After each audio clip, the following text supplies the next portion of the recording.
Alright, continuing on. So, question 66. A car dealership is having a sale where all cars have a 12% discount. What is the discounted price of a car that originally costs $15,600? So, there are two ways you can go about doing this problem, to be honest. The fastest way, or I guess the first way that takes a bit longer, is you can first find what 12% is of this number over here, and then subtract it from 15,600, and then you find the original price. But the easy and the faster way to do this is by setting up a proportion. Or actually, not a proportion. You can do this with a proportion, but you don't have to.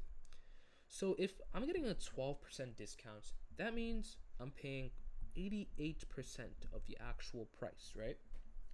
So 88% is the same as 88 over 100. And the original price is 15,600.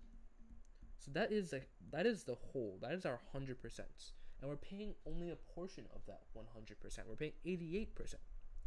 So what we have to do is just cross multiply. Remember, on the exam you don't get a calculator. I have a calculator on me just for the sake of making this fast. So let me just do the math real quick, and we get that x is equal to 13,728, and that makes that our answer.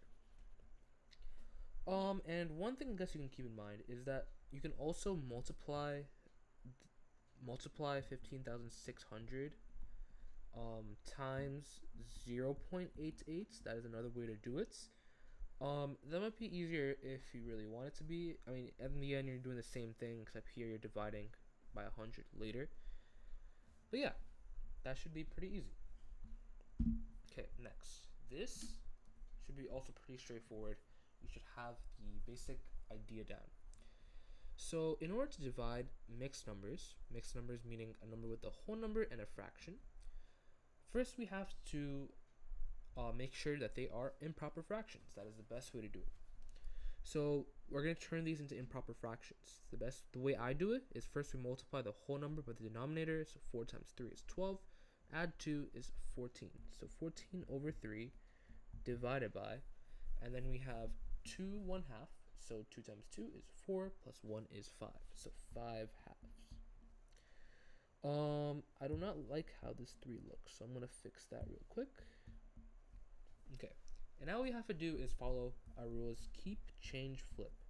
So we're going to keep the 14 over 3. We're going to divide.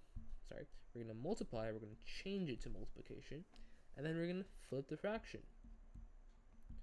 So 14 times 2 is 28, and then 5 times 3 is 15.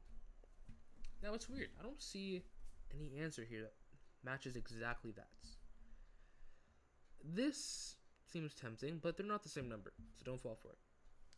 28 over 15 is the same thing as saying 1/13 over 15, which is B.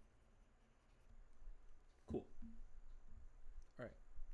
And now let's go to our last problem, right? Yes, our last problem. So, in a sports league, each team has 36 players and 3 coaches. That's a lot of players, isn't it? There are also a number of team assistants. We're not given this number. We can call this number X for now. The ratio of team assistants to players is 1/6. What is the ratio of coaches to assistants? So, we're told that we have X, or as we inferred, we have X number of team assistants. So X over, and the number of players we have is 36, and that is equal to a ratio of 1/6. Cool. Next, what we have to do, once again, we've done it many times in previous practices: multiply, cross multiply.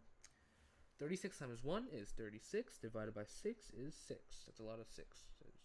So X is equal to 6. And this is the number of assistants. We're trying to find the ratio of coaches to assistants. So we're told we have 3 coaches and we have 6 assistants. So our ratio is 3/6. But it seems like all of these ratios over here are simplified. So 3/6 is equal to 1/2, and that is choice F. Very, very simple once you get the hang of it.